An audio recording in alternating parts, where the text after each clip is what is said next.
From Lagos, the nation's commercial capital, this is the News at 10. Live from Channels Television. Reporting tonight, Anne Nwawodo.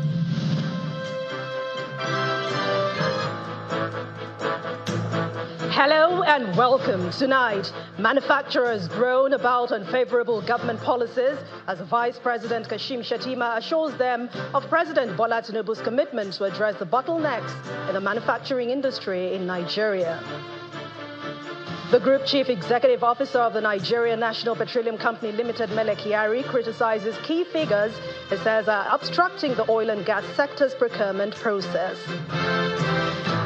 Nigeria-European Union trade reaches 35 billion euros in 2023, with the EU accounting for about one-third of Nigeria's foreign trade, resulting in a trade balance of over 10 billion euros in favor of Nigeria. The Southeast governors agreed to meet with President Bola Tinubu to discuss the release of IPOB leader Nnamdi Kanu and all other pressing issues affecting the region. On business news tonight, NMDPRA sets to issue the first phase of gas distribution licenses to companies the next few days as part of efforts to guarantee supply of the product in the Nigerian market. On sports news tonight, Marketa Bandrusova becomes the first defending women's Wimbledon champion to lose in the first round for 30 years. From Abuja, the nation's capital, death toll in the latest cholera outbreak in the country rises to 63, while over 2,000 suspected cases have so far been recorded, according to the NCDC. And in international news from London, officials say that more than 50 people have been killed in a stampede at a religious gathering in northern India.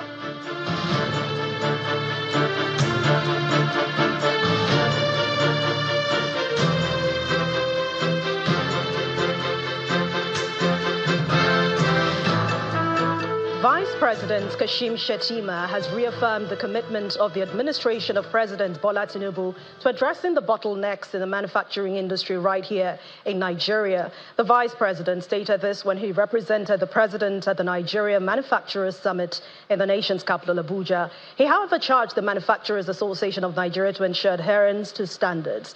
At that opening session, stakeholders, including the President of Dangote Industries Limited, Mr. Aliko Dangote, asked the federal government to protect local industries and ensure review of some policies, including interest rate. Our State House correspondent, Emperor Simon, reports.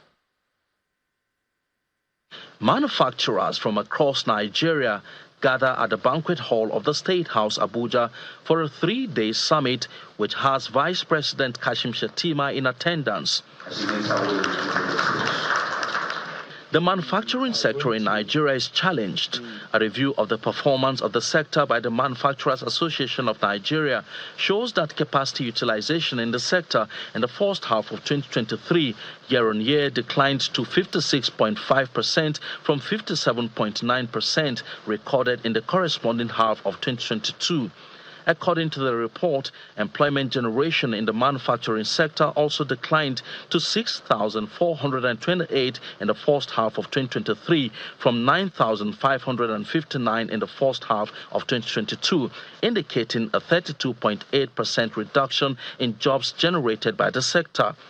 Over 1,380 jobs were lost in the chemical and pharmaceuticals alone, followed by the textile, apparel and footwear industry, with over 400 job losses in the first half of 2023. This is further compounded by the exit of investors from the country. Not less than 67 members of Manufacturers Association of Nigeria closed operations between 2019 and 2023, alongside moribund ones, totaling a height of 335 members' companies. In a keynote address, President of the Dangote Industries Limited, Mr. Aliko Dangote, calls for a review of some government policies.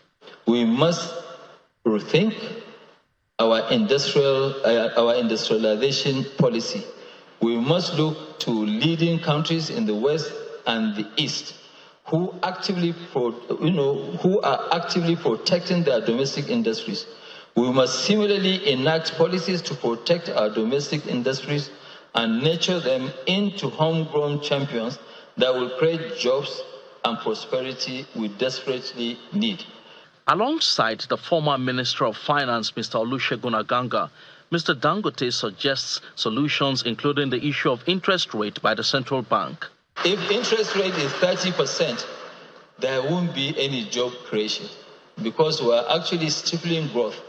So interest rate can remain 30, but then no growth will happen unless that interest rate goes down.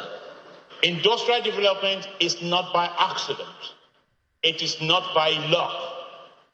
It is a nation's choice. You must choose to do it. And when you choose to do it, you must therefore have an intentional, precise, and intense approach to nurturing and expanding manufacturing activities. Vice President Kashim Shettima represented President Bola Tinubu at the summit, and he acknowledges the challenges faced by the manufacturers. However, he reaffirms the government's commitment to grow the country's economy. All hands are on deck to bring down the current cost of doing business and provide incentives for manufacturing development. I am aware of the significant tax-related burden on the sector, which has regularly been highlighted among the major concerns by the Manufacturers Association of Nigeria. The issue is being addressed to enhance manufacturing development. The Presidential Committee on Fiscal Policy and Tax Reform is specifically addressing this matter, and we have entered the implementation stage of the reform. Highlights of the event is the presentation of awards to outstanding industry players, as well as President Bola Tinubu. While Vice President Kashim Shettima has assured the participants at this summit of the current administration's commitment to providing enabling environment for them to thrive, stakeholders here say there has to be a concerted and a practical effort by declaring the manufacturing sector a priority sector. From the banquet hall of the State House, Abuja, Emperor Simon, Channels Television News. The European Union ambassador to Nigeria announced that Nigeria remains the EU's largest trading partner with 35 billion euros in trade last year. At the EU-Nigeria Business Forum, she noted that EU-Nigeria trade relations are valued at 26 billion euros, a third of Nigeria's foreign direct investment, and commended Nigeria for paying over 90% of the 850 million euros owed to European airlines. The 9th EU-Nigeria Business Forum has brought together members of the diplomatic corps, Nigeria government officials, members of the private sector, and Nigerians from all walks of life. After years of this partnership, officials see the forum as a time to take stock. How has each partner fared in bilateral relations? The European Union remains by far Nigeria's largest trading partner, with a total trade last year of 35 billion euros, accounting for about 1/3 of Nigeria's foreign trade, and a balance, and I think we need a round of applause here, of over 10 billion euros in favor of Nigeria. Reassuring words indeed, but in recent times, issue of relocation of multinational companies to other countries came to the fore at the meeting. Unfortunately, we are not happy that our brothers, some of them have been leaving. Friends don't leave you when things are not looking good. If truly you are here for our mutual benefit, even in these challenges, you should be able to help us provide solutions. Government officials, however, insist that there's no cause for alarm. They itemize the present administration's plan to boost trade and investment. Confronting decades of underinvestment and choices that should have been made but are just being made may come with some social cost and challenges, particularly for those at the lower end of the income strata. And that's why we have instituted and we have We are gratified by the support we are receiving from development partners in measures to be able to compensate for those challenges and include those who are otherwise hurt by the reforms we are undertaking. The EU-Nigeria Business Forum plans to open up dialogue between the public and the private sector, as well as highlight the role of government towards achieving inclusive development. This is just as the European Union promises to invest in the nation's health, agricultural and digital space in the days ahead. Sarah Chimugu, Channels Television News. A bill for an act to repeal the National Identity Management Commission, Act 2007, to provide for the establishment of the National Identity Database and the National Identity Management Commission, charged with the responsibility of maintaining the national database, the registration of individuals, and the issuance of identity credentials, has passed second reading. The bill, read for the first time on June the 5th and sponsored by the Deputy Senate President, Senator Barau Jibrin, seeks to enhance the efficiency and inclusivity of the identity management system through comprehensive provisions designed to improve and update the extant provisions in line with global best practices. Our National Assembly correspondent Gloria Umezuke reports. Converging on the second day of plenary, lawmakers begin the business of the day with a scrutiny of the National Identity Management Commission Act. The Deputy Senate President, Senator Barau Jibrin, who is presiding over the day's plenary session, is the sponsor of the bill. Made the registration such that people can register where they reside. Sir, penalty is important. People must know that there are consequences for non-complying with a law. This NIN can only be issued to Nigerians by either officials of NIMC, residents in the high commissions, so that access will be easy without any fraudulent manipulation or exploitation. A bill for an act to repeal the National Identity Management Commission Act 2007, second reading taken. The perennial challenge of flooding, this time in Abia State, is also whipped up in a motion raised by Senator Oji Kalu. Most worried that if no emergency response is provided for the victims, the desolated society will be worse for it, and the credible number of casualties may be recorded. Last year, we had flooding in this country, and we were advised that this year is going to be worse. But I thought maybe some remedial jobs ought to have been done in some of these areas. But as of today, nothing is done. A minute's silence is observed in honor of the victims of the flood disaster. Their soul rests in perfect peace. A similar motion is considered on the flood situation in Ikole local government area of Ekiti State, as lawmakers question the basic functional attributes of government agencies. Government agencies have failed to give warnings and advance information. So far, no agency of state or federal government has come to the assistance of the victims. NIMED should be required to make all flood warnings available to the public. We cannot be receiving floods in the same area year after year and not having warnings given to those individuals living in those areas. The Senate has asked the federal government to settle those affected while it investigates the matter in the next 4 weeks. The Senate also passed for second reading a bill to establish the Chartered Compliance Institute of Nigeria to regulate members of the profession following global best practices. From the National Assembly, Gloria Umezuki, Channels Television News. In part two, after the break, the Group Chief Executive Officer of the Nigerian National Petroleum Company Limited, Mele Kyari, criticizes key figures he says are obstructing the oil and gas sector's procurement process. Please join us again.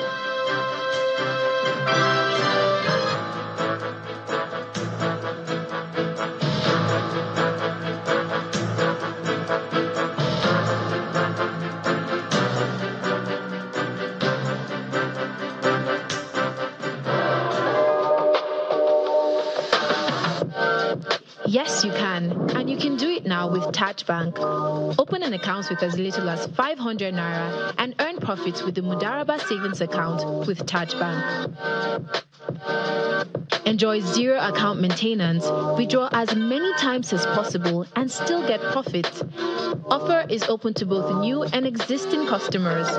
Open an account by downloading the Tajway app on Play Store, the Apple Store, or walk into any Taj Bank branch closest to you. Taj Bank, our only interest is you. Trust Nivea Perfect and Radiant Body Lotion to reveal your skin's natural radiance. The same unique formula enriched with berry extracts, even tone complex, and UV filters to reduce dark spots and even out your skin tone for radiant and even toned skin. Say hello again to Nivea Perfect and Radiant Body Lotion. Try the full Nivea Perfect and Radiant range to unlock your most radiant self.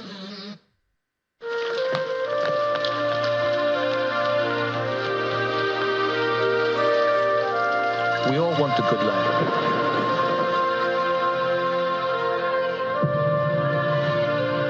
To do the things that give us the most joy.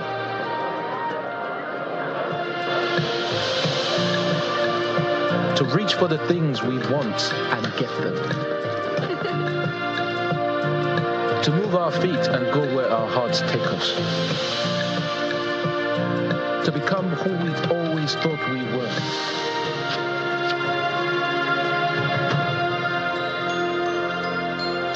To break free from the ordinary and live life to the fullest. The good life is not a destination, it's a journey.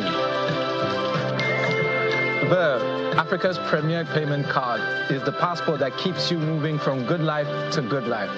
Ask your bank for a Verve card today.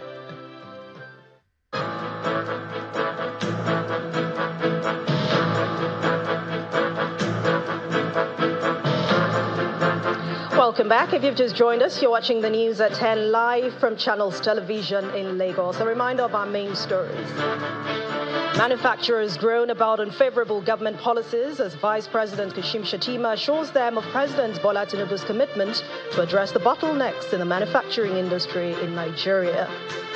The Group Chief Executive Officer of the Nigeria National Petroleum Company Limited, Mele Kyari, criticizes key figures, he says, obstructing the oil and gas sector's procurement process. Nigeria-European Union trade reaches 35 billion euros in 2023, with the EU accounting for about one-third of Nigeria's foreign trade, resulting in a trade balance of over 10 billion euros in favor of Nigeria. And Southeast governors agreed to meet with President Bola Tinubu to discuss the release of IPOB leader Nnamdi Kanu and all other pressing issues affecting the region. Officials say that more than 100 people have been killed in a stampede at a religious gathering in northern India.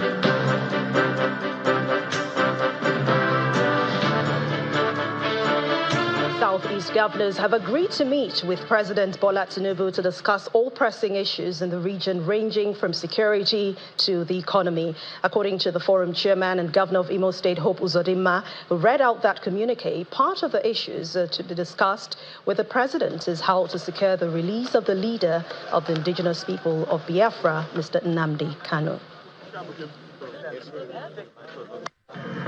The forum deliberated on the reviewed report of the Southeast Security and Economic Summit held in Owerri on the 28th September 2023 and agreed to implement the aspects of the report pertaining to security and economic integration of the region and affirmed its desire to put actionable plans on the key issues agreed. The forum resolved to visit Mr. President to discuss the pressing issues, all pressing issues concerning the Southeast region. The forum also deliberated and resolved to interface with the federal government to secure the release of Mazi Nnamdi Kanu, and the meeting adjourned whenever.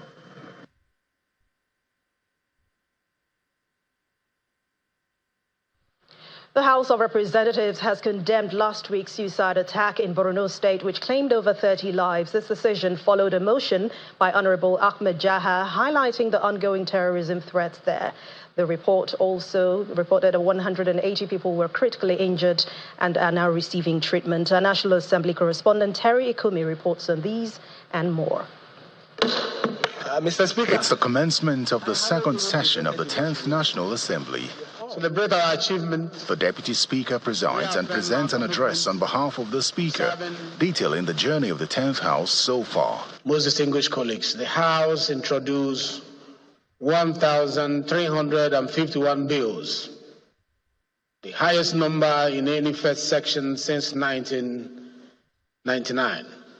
Matters of urgent importance are then raised, one of which is the suicide bombing in Goza, Borno State on Saturday, the 29th of June, which claimed over 30 lives. The 30 young men who lost their lives ranges between the ages of 35 downward, including teenagers and infants. The suicide bombers, after identifying their faces, it was discovered that they were recruited, they were drugged, they were brainwashed, and they were imported to come to Goza from somewhere to cause this issue.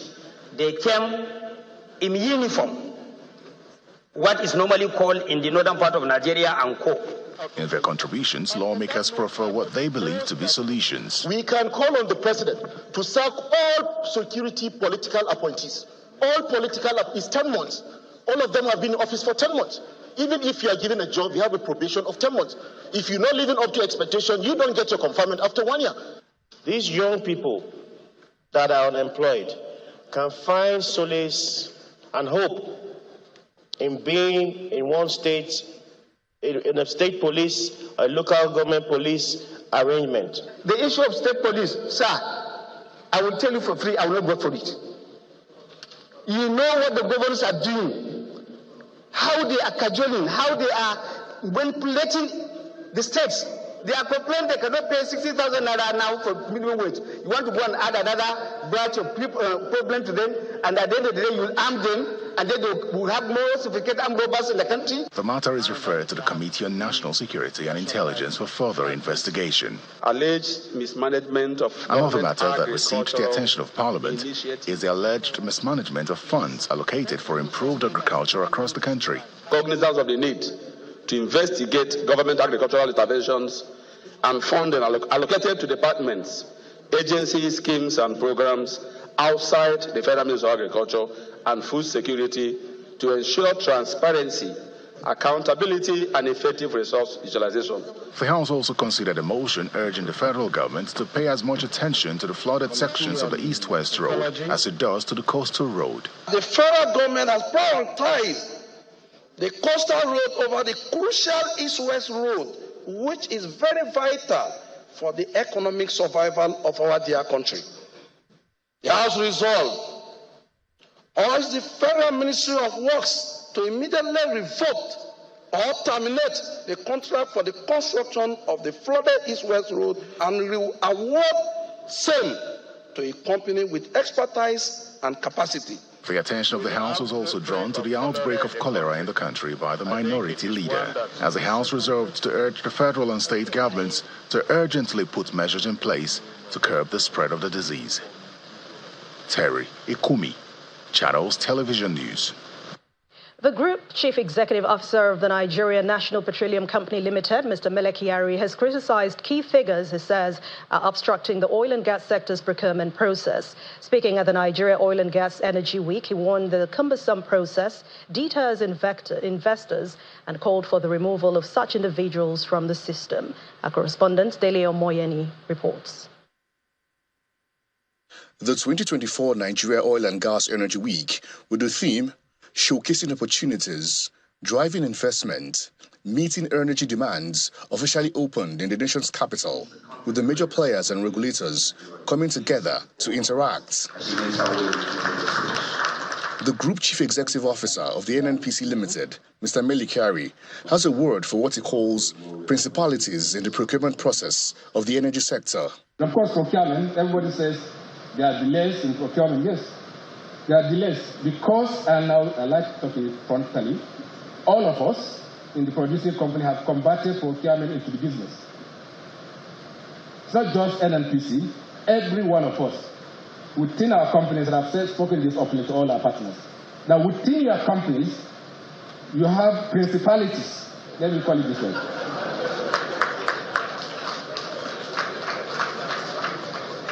Who will not let you complete your procurement?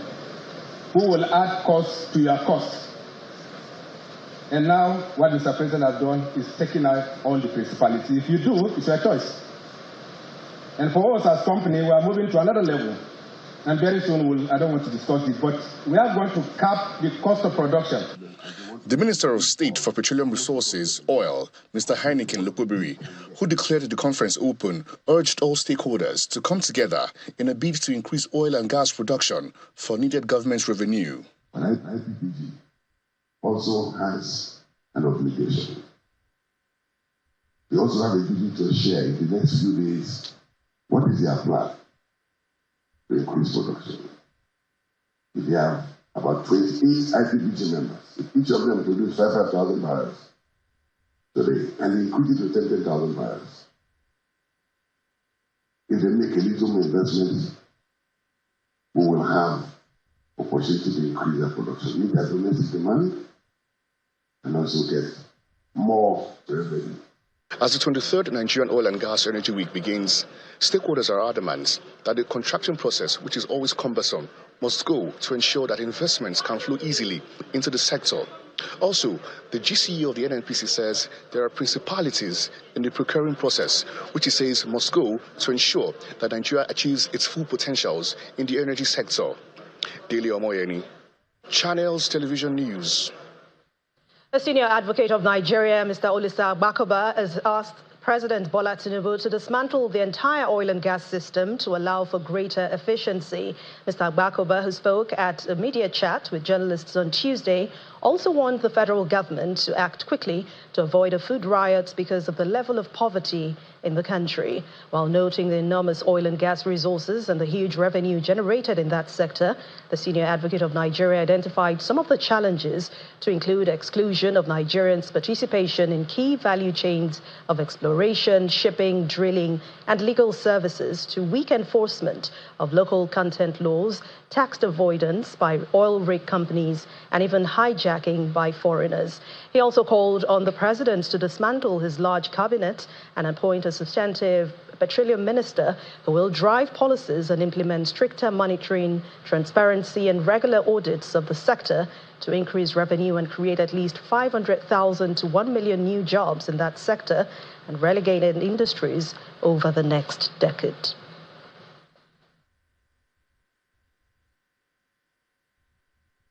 So I used to say NNPC should be privatized, but now I change my mind to say NNPC should be efficient.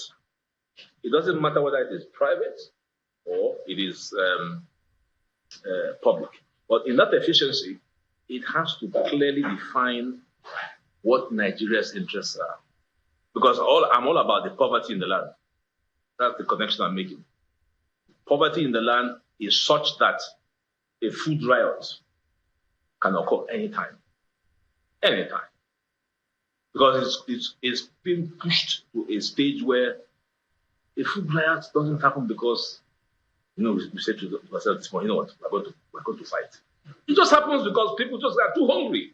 And they just say, look at that shop, look at Akara there, they dump it. That's how it happens. So to avert a food riot, I'm calling on the president to dismantle the entire oil and gas system. First of all, we need the IOCs, but we don't need them as we think. And this has been shown by the way Saudi Arabia does not allow IOCs. The representation of IOCs on the chain is about 10%. This is Saudi Arabia. But the point is that the Saudi Arabians have trained brain. There's no field in oil and gas that you won't find Saudi Arabian man in MIT, Harvard, around the world. They come back and they occupy the very position that the Uibos occupy here, and we're scared. So this man may go. And I don't mean to say that we don't need FDIs. That's not my point. That is foreign direct. But every country needs it. But look at what Modi is doing. Modi in India has the fastest growing economy in the world. Why? Because it's India first. Trump, whether we like him or not, put America first. So if you put your country for last, then the result is that the revenues flowing from the oil and gas sector will not touch the body, they will not touch us. It will just see a scintilla of it. They cut it away. Nigeria's crude oil production is reportedly up to 1.28 million barrels per day from 1.23 million barrels per day as recorded in the month of March 2024. This modest gain, representing a 4.07% increase, has been attributed to the fight against crude oil theft by the military. Speaking more elaborately on this, the Chief of Naval Staff, Vice Admiral Emmanuel Ogala, while playing host to a delegation from the oil producers trade section of the Lagos Chamber of Commerce in Abuja, asked operators in the oil and gas sector to improve their working relations with the Nigerian Navy to fight crude oil theft, piracy, and other crimes around the maritime sector. And still ahead on the news at 10, the Nigeria Midstream and Downstream Petroleum Regulatory Authority is set to issue the first phase of the gas distribution license to companies in the next few days as part of efforts to guarantee supply of the product in the Nigerian market. Please stay with us.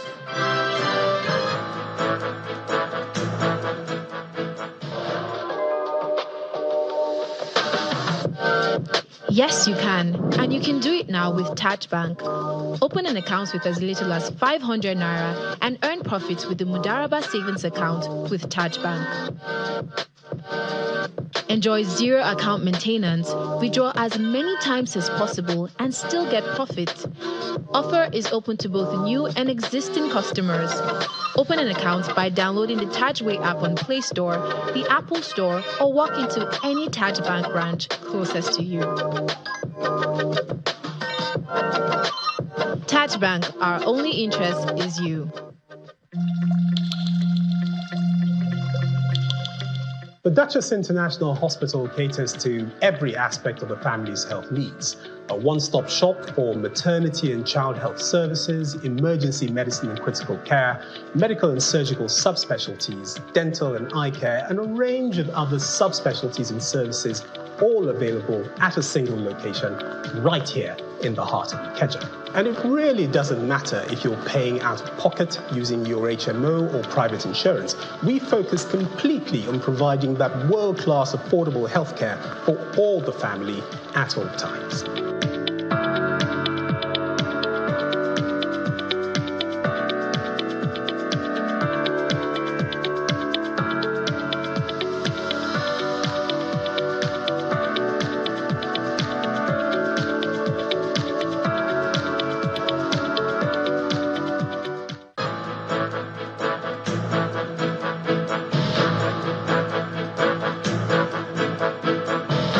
Welcome back. We'll turn our attention to security matters now as we head over to Abuja studios where Malkwe Ogunyusuf is standing by. Hello, Malkwe.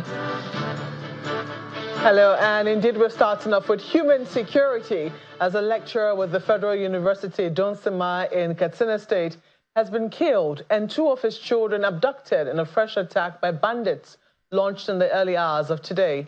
The lecturer, identified as Dr. Thierry Gian David, was the head of the Department of Agricultural Economics, Extension and Rural Development at the university.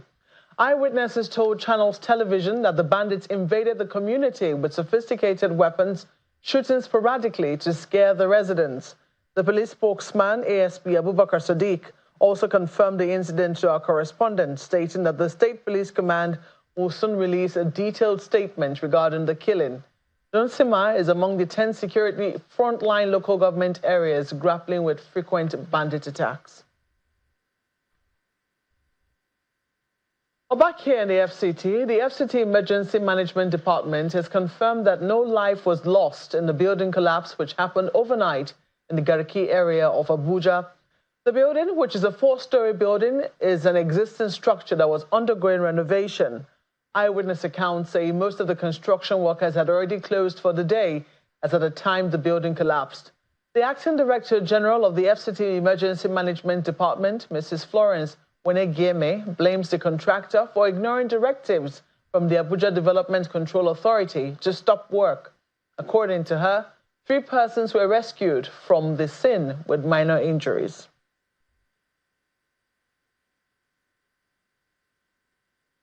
We rescued 3 people and we took them to the hospital. They sustained just bruises and they have been discharged. They were not actually admitted.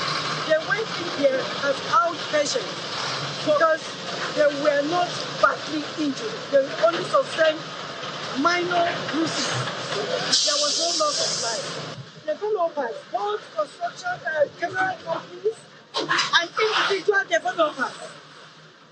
1, they do not keep to building codes. 2, when there is a warning sign to suspend construction work, they don't obey. 3, they don't carry out integrity tests, especially when it has to do with existing buildings that are going to be renovated. We are always going out on sensitization alongside with development control. Development control being the lead agency in this situation. The director of development control himself was on ground. And he quickly identified the mark, the right mark by development control, asking the construction workers to suspend work, but they did not obey development control. So development control being the lead agency gave us to go ahead to pull down the rest of the building. In health matters, the death toll in the latest cholera outbreak in the country has risen to 63, while over 2,000 suspected cases have been recorded. The Director General of the Nigeria Center for Disease Control and Prevention, Dr. Jide Idris, confirmed the figures during a media briefing in Abuja. He adds that the outbreak has now been recorded in 33 states and 122 local government areas. According to Dr. Idris, Lagos, Bayelsa, Abia, Zamfara, Bauchi, Katsina, Cross River, Ebonyi, Rivers, and Delta contribute about 90% of cases. He attributes the outbreak to the consumption of contaminated water and food, highlighting the highly contagious nature of the disease.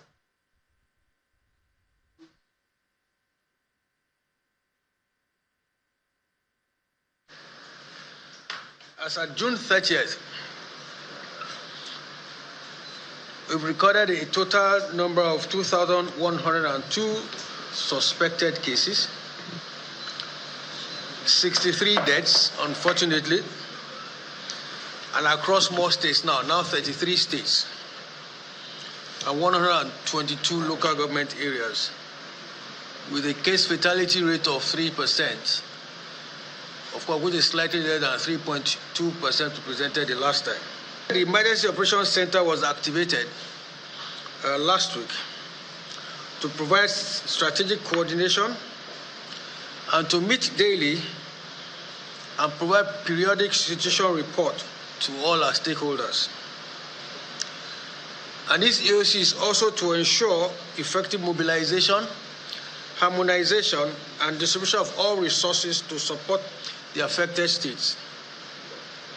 And this is done through relevant thematic areas covering coordination efforts, surveillance, case management, infection prevention and control, risk communications, community engagement, water, sanitation and hygiene, which is WASH, vaccination, logistics and research,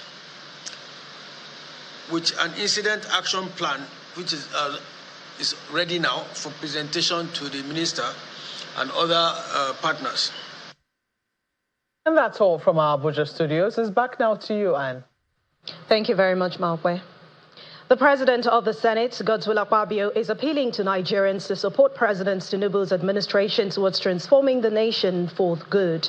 He was speaking during the flag-off of the construction of a bus and taxi terminal in Kubo area in the nation's capital, Abuja, which he says aligns with the vision of the President to promote infrastructural development in the country. Our correspondent, Kobiya Boluwade, reports.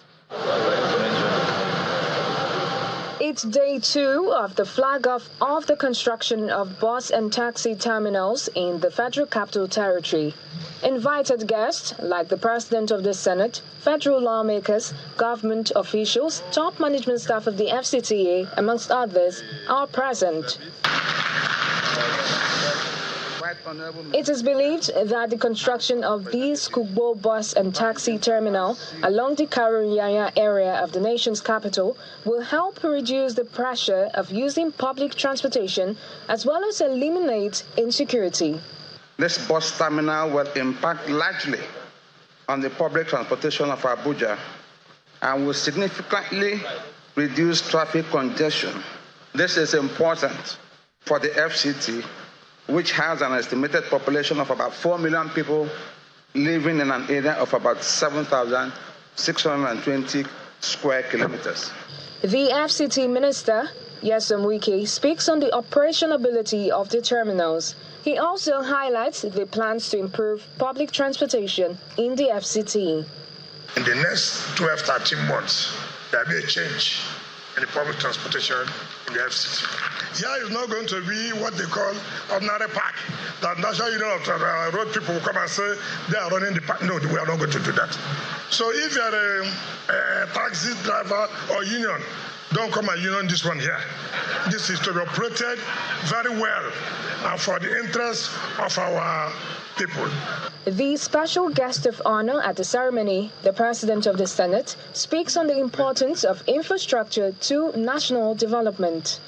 A well-organized public transportation system is the backbone of any thriving metropolis. With these terminals, we are laying solid foundation for sustainable urban development.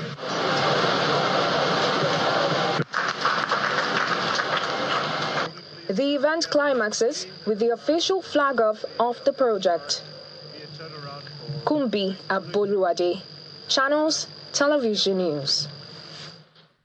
The management of Reddington Hospital, Lekki, has asked residents of Lagos to take advantage of its summer promo to be abreast of their health status. The clinical director of Reddington Hospital, Lekki, Dr. Oluwadebayo, made this comment during the hospital's free medical outreach at Admiralty Way, Lekki Phase 1. He says they exercise that the people are healthy and to educate them on the need to constantly go for medical checkup.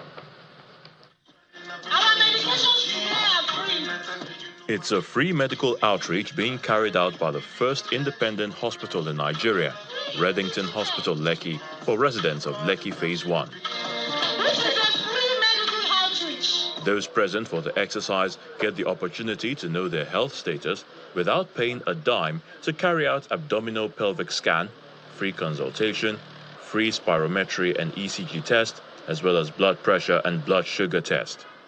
Before now, I've been planning to go out for the medical attention, but I think, it cost me a lot of money. So when I was passing through, when I was coming from my home, they drew my attention to this medical attention. So I came here and I did the checkup freely. The fact that I have sound health according to the results, yes, but everything I actually came for was 80%. I mean, that's a pass. It was good. Yes, it was good. And I will obviously come back again. This initiative is part of the healthcare providers company's social responsibility by giving back to the society and providing access to affordable world-class care. We try to do like twice a year. The whole idea is to give world-class standard healthcare. Reddington Lekki as a group, we like to give back to the society, so to give excellent care, quality service, patient safety. So today's exercise is to give back, and that is what we're doing. Caring for people's health needs is never taken for granted at Reddington Hospital, and it says it's willing to do more to ensure Nigerians take their health seriously. Health is wealth, and health is one of the most important values one could have in life. and which we should all cherish. Unfortunately, quite a number of people are not aware of that until they run into trouble, and sometimes that may be too late. There are a lot of people who are having diseases that are easy to handle. There are people that are actually having diseases that they shouldn't even have had. And a lot of people don't even know they have it. Until you check, you may never know. So these are part of the things we're doing. Same thing, diabetes is a chronic thing that's common in the society.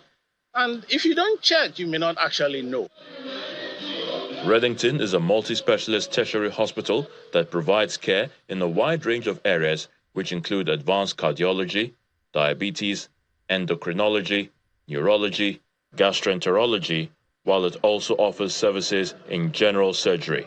The company wants residents to take advantage of its summer promo to get themselves checked. Let's find out now more from Dominic Iwewu, who's taking us through the world of business. Banking, so easy, so simple. Dial *894# now to experience it. You first, First Bank.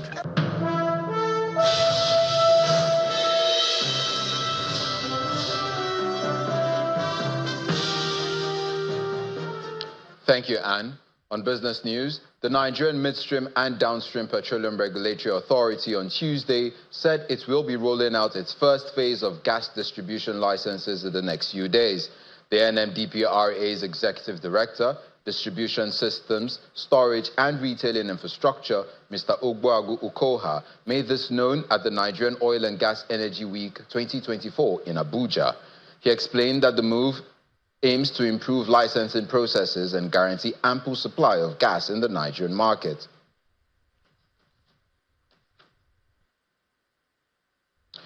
Leading insurance provider in Nigeria, NEM Insurance PLC, is set to distribute over 3.9 billion naira dividends to its shareholders as their share of earnings accrued from the company's transactions in 2023.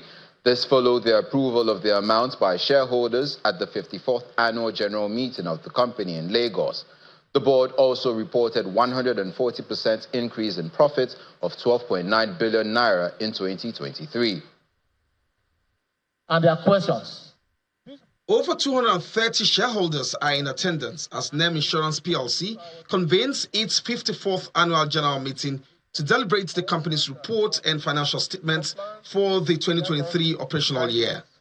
On assurance engagement reports. First, the ratification of the appointment of Mr. Tope Smart as chairman of the group becomes necessary to enable him preside over the meeting. All right, those against the motion? All right, thank you very much. That motion is normally The financial results for the year under review is positive. As shareholders examine the reports and accounts, they also seek clarity on the prospects of the company. I want to find out, why is it not possible for us to go whole and harness all our investment into a pool to be able to create more value for the company? The engagement is ongoing, and I believe that the regulators very soon, they will be able to give us the nod to be able to have this. The performance comes with a dividend, as shareholders approved the payment of 60 kobo per ordinary share of 1 naira each, amounting to 3.09 billion naira. It's a very good performance, and not only that, we got 60 kobo dividend. NEM Insurance is in position 2 in insurance company when you talk about returns on investment. The chairman of NEM Insurance and the board members speak on the company's performance and expansion plans. We want to expand to some other African countries, starting from West Africa, and then from there we'll probably go to East Africa and all of that, with the intention of generating enough revenue to be able to take the company to the topmost in Africa. When we invested in NEM, 2018, this company was circa 14 or so billion in revenue. Today, we're tracking anywhere close to 80 billion by the end of this year, right? It's a story, it's a very compelling story. I think NEM is a success story that is one for the books, and hopefully someday this story and trajectory will be documented for other businesses, business leaders and aspiring business leaders to learn. NEM Insurance says it has established itself as one of the leading insurance providers in Nigeria. promising to continuously push its strategic objectives while leveraging its strength built on reputation, acceptability, and strong financial capacity. And from there, we head to the domestic stock markets, which made a quick rebound from some of the losses recorded in the previous trading session. Laddie Williams has the details.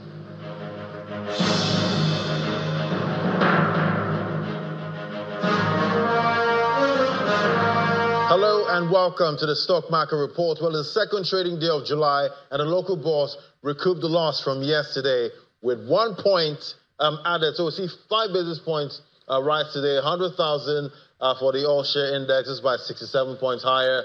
Market cap 56 trillion. Let's look at the Guinness counter now. We see Cornerstone Insurance PLC topping that counter, up 10% today. The company declared 16 kobo dividends for its shareholders, and we saw the audited results for the 2023 financial year, about 13.8 billion naira, much more than 2022. So we're seeing big moves with insurance companies. If you look at the sectoral performance, we can see the reflection there with a big 1.99% jump for the insurance counter. Well, it's a negative market breadth with 22 gainers against 24 decliners. Well, that's the stock market report. Today, it's green.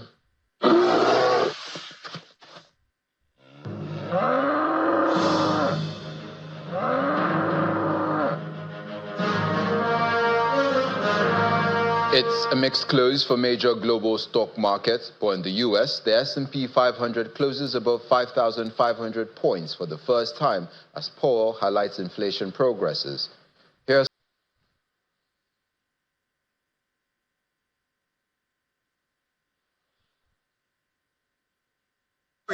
You First, First Bank. Thank you, Dominic. The death toll has been rising in the stampede at the Hindu religious event in northern India. At the last count, at least 116 people had been killed, with the death toll still likely to rise. The victims included a large number of women and children. We'll hear more on international news and around the world in 5. Good evening and welcome to the channel's studios here in London with your international news around the world in 5. Officials say that more than 50 people have been killed in a stampede at a religious gathering in northern India. The incident took place at a Hindu religious event in Hathras district in Uttar Pradesh state. A video shows the wounded being brought to a hospital for treatment. The victims, including more than 20 women, are still being identified. Mr. Kumar said the stampede occurred as people were leaving at the end of the event. He added that a high-level committee had been formed to investigate the incident. The United Nations says 250,000 Palestinians in southern Gaza have been affected by evacuation orders from the Israeli military. Many people have been fleeing areas in and around the second city of Khan Yunis on foot and by car. Patients and medical staff have also been leaving a major hospital in the area, although the military said they were not subject to an evacuation order. Gazan health officials say 8 Palestinians were killed and dozens wounded during overnight Israeli strikes. A deadly hurricane which has been tearing through the Caribbean is intensifying as it moves towards Jamaica. Hurricane Beryl is now a Category 5 storm, meaning its winds and storm surges could prove catastrophic. The storm made landfall on Carriacou, an island which is part of Grenada. So far, there are reports of 3 people dead as a result of the storm, 2 in Grenada and 1 in St. Vincent.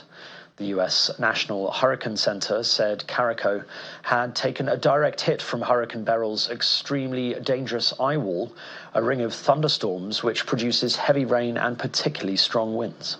Union Island has been devastated. The reports that I have received indicate that 90% of the houses have been severely damaged or destroyed. Their roofs, structures. The Union Island Airport's roof is gone. It's no more. Argyle International Airport not going to be open tomorrow because there has been some damage to the fence on the northern side, and they have some cleaning up to do. But they will be receiving any aircraft which wants to bring any particular emergency supplies. Hopefully, we will be back in business at the airport Wednesday afternoon, Thursday. Ukraine's security services say it has foiled a plot to topple the government. The country's domestic intelligence agencies said 4 people had been arrested and charged. They claim the group of conspirators, described as agents working on behalf of Russia, were planning to spark a riot in Kyiv. Meanwhile, Hungarian Prime Minister Viktor Orban has arrived in Kyiv today to talk with Ukrainians Volodymyr Zelensky about relations between the two countries. According to Mr. Orban's spokesman, the most important topic of today's talks is a chance for peace. Mr. Orban has regularly opposed ongoing military and financial aid given to Ukraine by the EU and NATO, and is seen as being friendly with Vladimir Putin. Joe Biden has described as a dangerous precedent a Supreme Court ruling giving former President Donald Trump partial immunity from criminal prosecution. The current US president said the judgment undermined the rule of law and was a terrible disservice to Americans. Earlier, Trump hailed the court's decision as a big win for democracy. The justices found that a president had immunity for official acts, but was not immune for unofficial acts, and referred the matter back to a trial judge. And a stingray who miraculously became pregnant earlier this year, despite not sharing her tank with a male stingray, has died. Charlotte, a rust-coloured round stingray, died after suffering from a rare reproductive disease. In February, Charlotte was said to be carrying as many as 4 young offspring. Her pregnancy was likely due to parthenogenesis, a form of asexual reproduction where a female egg is fertilized without the sperm from a male. And that's your international news around the world in 5. Now back to the channel's studios in Lagos.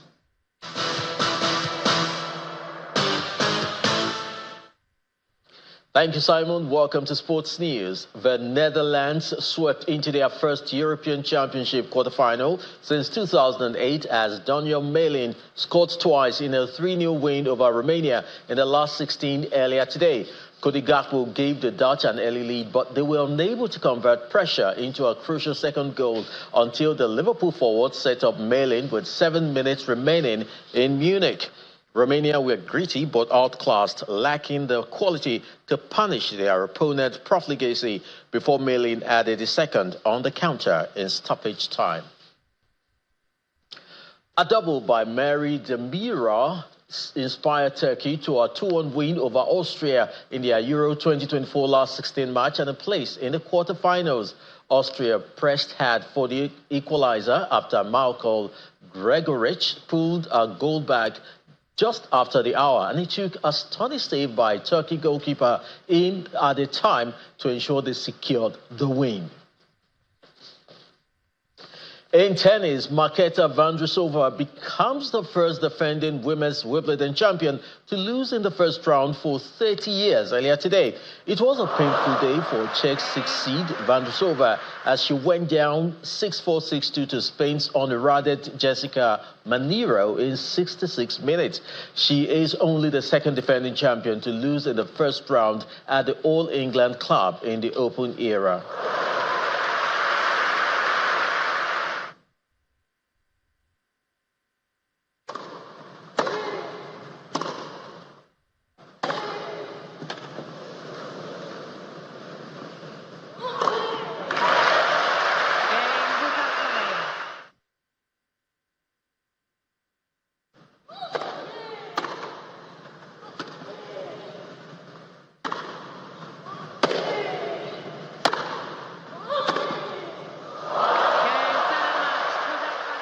That's it on sports. It's back to you, Anne.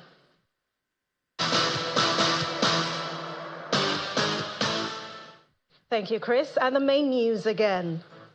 Manufacturers today complained about unfavorable government policies as the Vice President Kashim Shettima assured them of President Bola Tinubu's commitment to address the bottlenecks in the manufacturing industry in Nigeria. Also today, the Group Chief Executive Officer of the Nigerian National Petroleum Company Limited, Mele Kyari, criticized key figures he said are obstructing the oil and gas sector's procurement process. And that's the news at 10 tonight. Thank you so much for watching. I'm Anne Nwawado. Have a wonderful night.